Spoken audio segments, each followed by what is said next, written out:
السلام علیکم، کیسے ہیں آپ سب؟ آئی ہوپ کہ آپ سب ٹھیک ہوں گے۔ آج میں آپ کے ساتھ شیئر کروں گی نیک انسان کی روح فرشتے کیسے قبض کرتے ہیں۔ تو چلیے ویڈیو کو سٹارٹ کرتے ہیں۔ جب کسی مومن کی موت کا وقت آتا ہے تو اللہ سبحانہ و تعالیٰ فرشتوں سے فرماتے ہیں، میرے فلاں بندے کے پاس جاؤ اور اس کی روح لے کر آؤ۔ میں نے اس کا خوشی اور غم دونوں میں امتحان لے لیا، وہ ایسا ہی نکلا جیسا میں چاہتا تھا۔ اس کو لے آؤ تاکہ دنیا کی مشقتوں سے اس کو راحت مل جائے۔ ملک الموت 500 فرشتوں کی جماعت کے ساتھ اس کے پاس آتے ہیں اور سب کے پاس جنت کے کفن ہوتے ہیں۔ ان کے ہاتھوں میں ریحان کے گلدستے ہوتے ہیں جن میں ہر ایک میں 20 رنگ ہوتے ہیں اور ہر رنگ میں نئی خوشبو ہوتی ہے۔ ہر ایک سفید ریشمی رومال میں مہکتا ہوا مشک ہوتا ہے۔ ملک الموت اس کے سرہانے بیٹھتے ہیں اور فرشتے اس کو چاروں طرف سے گھیر لیتے ہیں اور اس کے جسم کے ہر ایک حصے پہ اپنا ہاتھ رکھتے ہیں اور یہ مشک والا رومال اس کی تھوڑی کے نیچے رکھتے ہیں۔ جنت کا دروازہ اس کی نگاہوں کے سامنے کھول دیتے ہیں۔ اس کے دل کو جنت کی نئی نئی چیزوں سے بہلایا جاتا ہے، جیسے بچے کے روتے وقت اس کے گھر والے اس کا حل بہلاتے ہیں۔ کبھی اس کی روحیں سامنے کر دی جاتی ہیں ہمیں، کبھی وہاں کے پھل، عمدہ لباس، غرض مختلف چیزیں اس کے سامنے کی جاتی ہیں۔ اس کی حوریں خوشی میں کودنے لگتی ہیں۔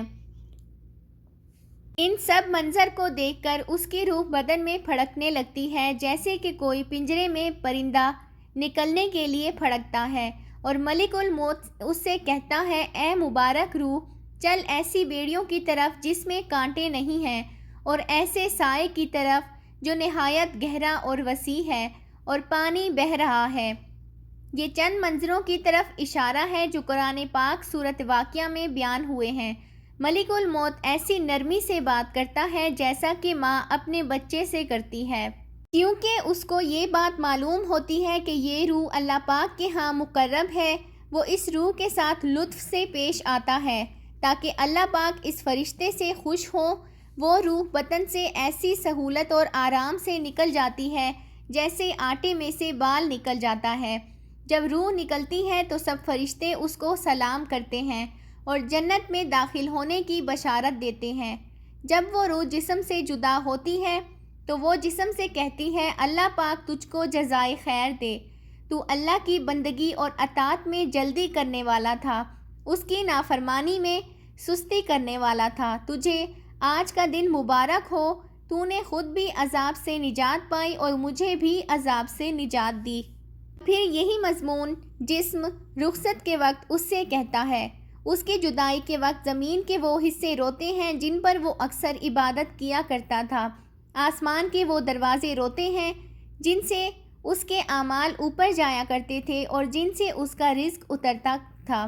اس کے بعد وہ 500 فرشتے میت کے پاس جمع ہو جاتے ہیں اور جب نہلانے والے اس کو کروٹ دیتے ہیں تو وہ فرشتے فوراً اس کو کروٹ دینے لگتے ہیں، اور جب کفن پہناتے ہیں تو اس سے پہلے فرشتے فوراً اپنا لایا ہوا کفن پہنا دیتے ہیں۔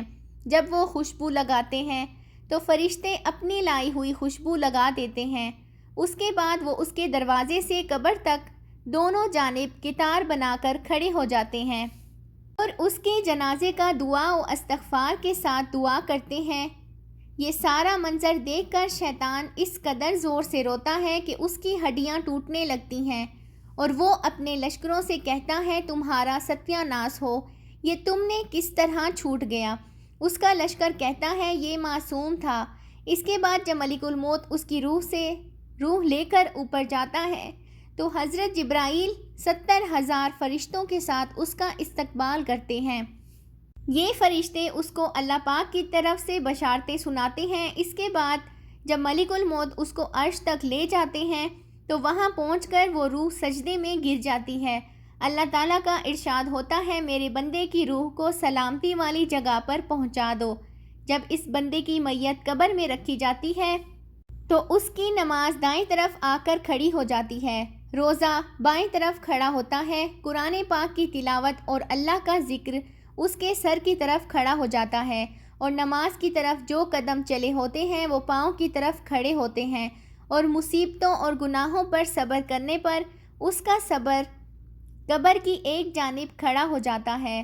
اس کے بعد عذاب اس کی قبر میں اپنی گردن نکالتا ہے اور مردے تک پہنچنا چاہتا ہے، لیکن وہ اگر دائیں جانب سے آتا ہے تو نماز اس کو کہتی ہے دور ہٹ جا، خدا کی قسم یہ شخص دنیا میں ہمیشہ مشقت اٹھاتا رہا، اب یہ ذرا راحت سے سویا ہے۔ پھر وہ عذاب جب بائیں جانب سے آنے لگتا ہے تو روزہ اسی طرح اس کو ہٹا دیتا ہے۔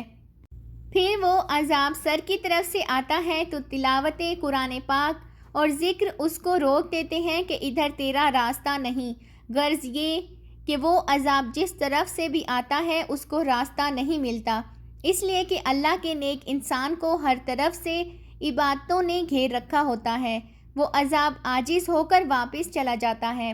اس کے بعد صبر جو ایک کونے میں کھڑا ہوتا ہے ان عبادتوں سے کہتا ہے میں اس انتظار میں تھا کہ اگر کسی جانب سے کسی قسم کی کمزوری ہو جائے تو میں اس طرف سے مزاحمت کروں گا، مگر اللہ کا شکر ہے کہ تم سب نے مل کر اس عذاب کو رفع کر دیا، اب میں اس اعمال میں تلنے والے ترازو کے وقت اس کے کام آؤں گا۔ اس کے بعد دو فرشتے اس مردے کے پاس آتے ہیں جن کی آنکھیں بجلی کی طرح چمکتی ہیں اور آواز بادلوں کی زوردار گرج کی طرح ہوتی ہیں، ان کے دانتوں کی کچلیاں گائے کے سینگوں کی طرح ہوتی ہیں، ان کے منہ سے سانس کے وقت آگ نکلتی ہے، ان کے بال اتنے بڑے کہ پاؤں تک لٹکے ہوتے ہیں، ان کے ایک شولڈر سے دوسرے شولڈر تک کا فاصلہ اتنا ہوتا ہے کہ کئی دن میں چل کر بھی پورا نہ ہو۔ مہربانی اور نرمی تو ان کے پاس سے بھی نہیں گزری ہوتی، البتہ وہ سختی کا معاملہ مومنوں کے ساتھ نہیں کرتے، لیکن ہیبت ہی کیا کم ہے۔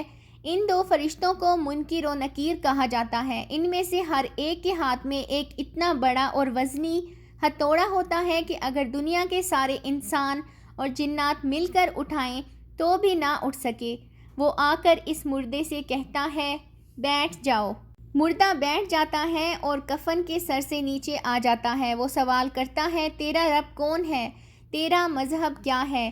تیرے نبی کا نام کیا ہے؟ مردہ کہتا ہے میرا رب اللہ ہے جو واحد و لا شریک ہے، وہ تنہا مالک ہے، کوئی اس کا شریک نہیں، میرا دین اسلام ہے، میرے نبی کا نام محمد مصطفیٰ صلی اللہ علیہ وآلہ وسلم ہے جو خاتم الانبیاء ہیں۔ وہ دونوں کہتے ہیں تو نے صحیح کہا ہے۔ اس کے بعد وہ قبر کی دیواروں کو سب طرف سے ہٹا دیتے ہیں، جس قبر اوپر نیچے اور چاروں جانب وسیع ہو جاتی ہے، جس کے بعد وہ کہتے ہیں اوپر کو سر اٹھاؤ۔ مردہ جب سر اٹھاتا ہے تو اس کو ایک دروازہ نظر آتا ہے جس میں جنت نظر آتی ہے۔ وہ کہتے ہیں اے اللہ کے نیک بندے، وہ جگہ تمہارے لیے ہے، اسی لیے کہ تم نے اللہ سبحانہ و تعالیٰ کی اطاعت کی۔ رسول صلی اللہ علیہ وآلہ وسلم فرماتے ہیں قسم ہے اس پاک ذات کی جس کے قبضے میں میری جان ہے، اس انسان کو اس وقت ایسی خوشی ہوتی ہے جو کبھی نہ لوٹے گی۔ اس کے بعد وہ فرشتے کہتے ہیں اپنے پاؤں کی طرف دیکھو۔ وہ دیکھتا ہے تو جہنم کا دروازہ نظر آتا ہے جس سے اس کی حالت نظر آتی ہے۔ پھر وہ دو فرشتے کہتے ہیں اے اللہ کے بندے، تو نے اس دروازے سے نجات پا لی۔ اس وقت بھی اس مردے کو اس قدر خوشی ہوتی ہے کہ جو کبھی نہ لوٹے گی۔ اس کے بعد اس قبر میں 77 دروازے جنت کی طرف کھل جاتے ہیں جن میں سے ٹھنڈی ہوائیں اور خوشبوئیں آتی رہتی ہیں اور قیامت تک یہی منظر رہے گا۔ اللہ پاک ہم سب کو عذاب قبر سے محفوظ رکھیں اور ہمارا خاتمہ بھی اسی طرح ہو، آمین ثم آمین۔ آئی ہوپ کہ آپ کو آج کی میری یہ ویڈیو اچھی لگی ہوگی، تو چینل کو سبسکرائب کرنا بالکل بھی مت بھولیے گا تاکہ مزید نئی آنے والی ویڈیوز کا نوٹیفیکیشن بر وقت آپ کو مل سکے۔ ملتے ہیں نیکسٹ ویڈیو میں، ٹل دین اللہ حافظ۔